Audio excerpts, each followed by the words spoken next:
Hi there, and welcome to this session on module naming. In this session, we'd like to discuss why it's important to adopt a naming convention. Given that there will be different types of elements in each of the modules in different layers, we'd also like to think about the purpose of those modules, and if we can adopt some naming conventions for the modules and the elements, then we'll be able to take certain things in the library layer and give them consistent naming. And we can do that for the core layer as well, since these two have the most reusable services. Naming those services in a consistent and interesting way can help us in overall design and communication of the architecture. So let's go ahead and get started. Adopting naming conventions has several different benefits. If we use naming conventions, it'll help to reveal the nature of our modules and our elements. It'll help us enforce the overall reference architecture and give us some consistent way of looking at the types of things we're working with.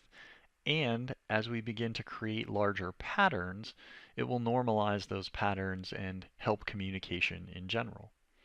So naming conventions have a lot of benefits, and they are the types of things that we should be thinking about.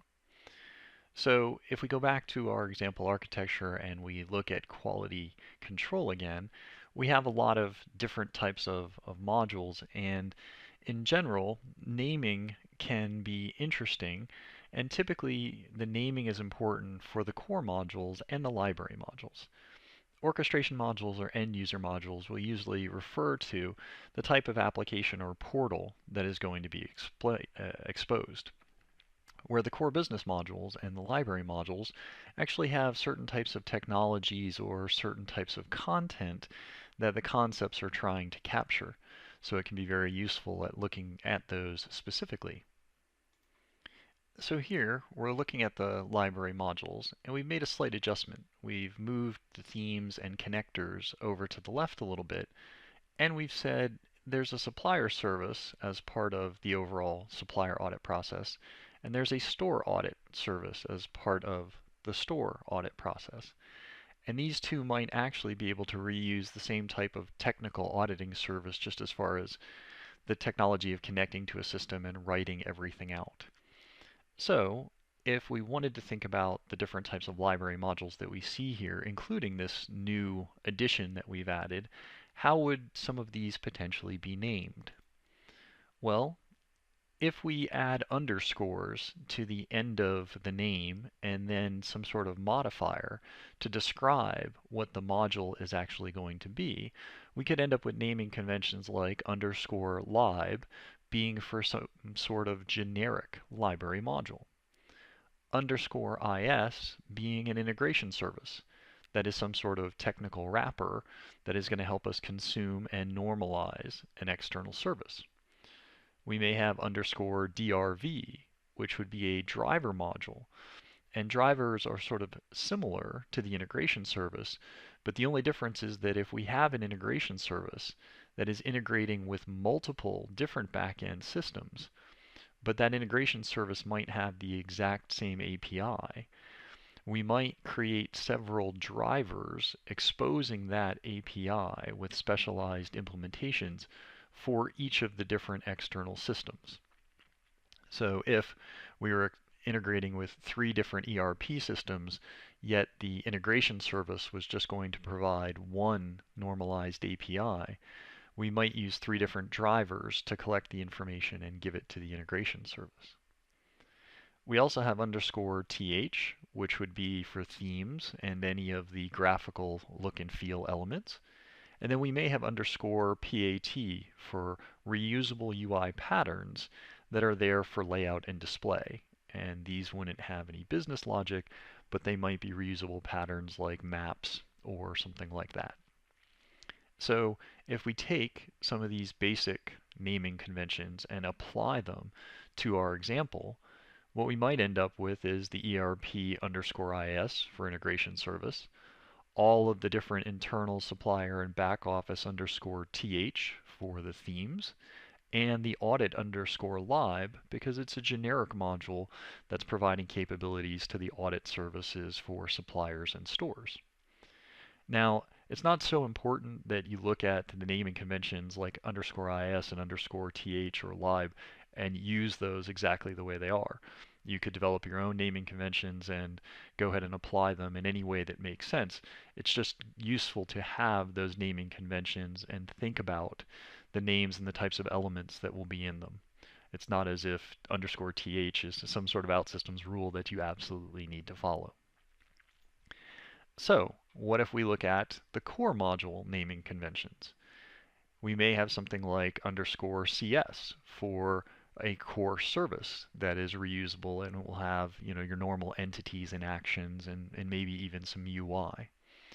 We can have _BL for isolated business logic, where there's just a set of actions that's going to be exposed, not necessarily any entities or any kind of web blocks. So this business logic may be a layer on top of a core service. We could also have core widgets or web blocks, and that might be _CW. And that would help us to compose different parts of the UI and be able to separate the different widgets and pieces that might have different life cycles. We could have an _ENG. So if a piece of business logic is very technical and it does calculations or it does certain types of rules, we might call it an engine. So engines are usually important and a slightly different type of thing because if we're doing calculations and those calculations change over time, or those rules change over time, we may need to version engines in a very different way than we might version other modules. We also might have _sync.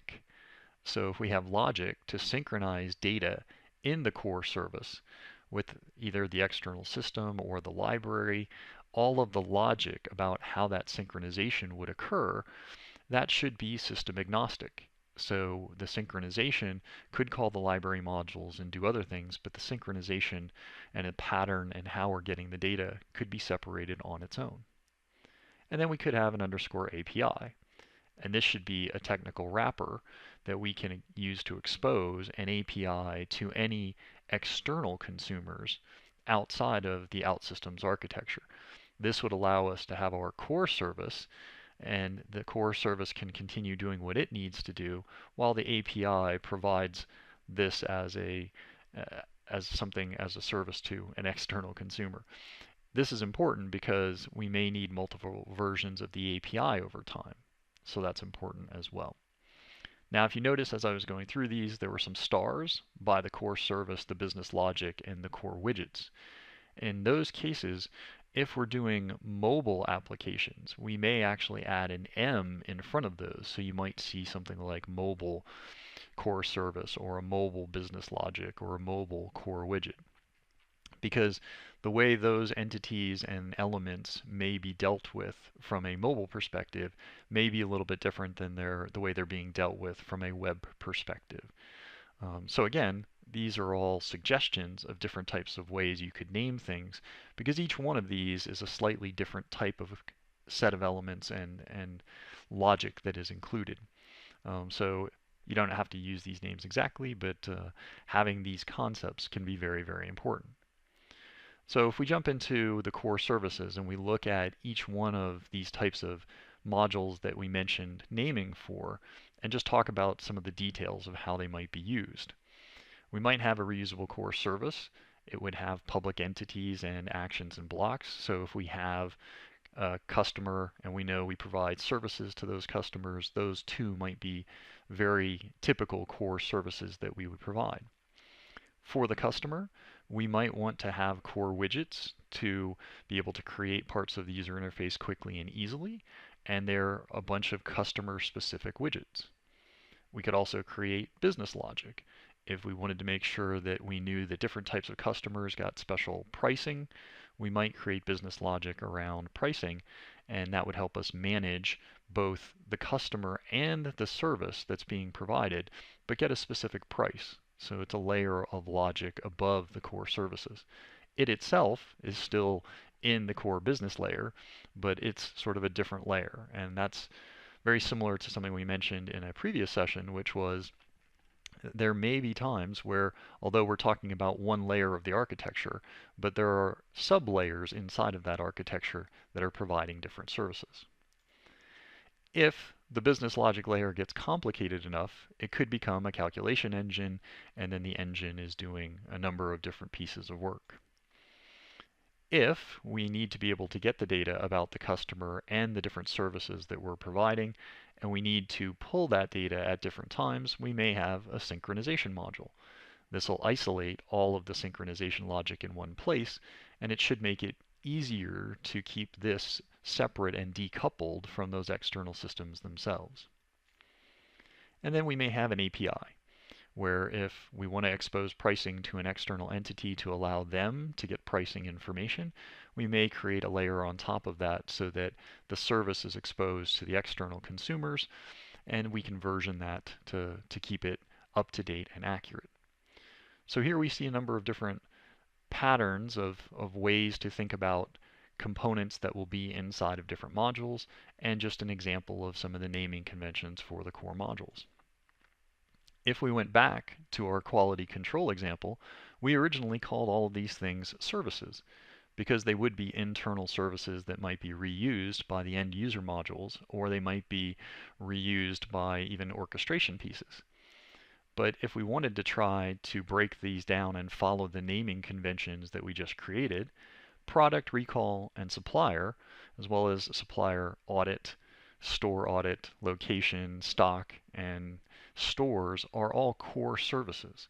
They're all sort of fundamental to what they're doing, and they have very specific information about those things.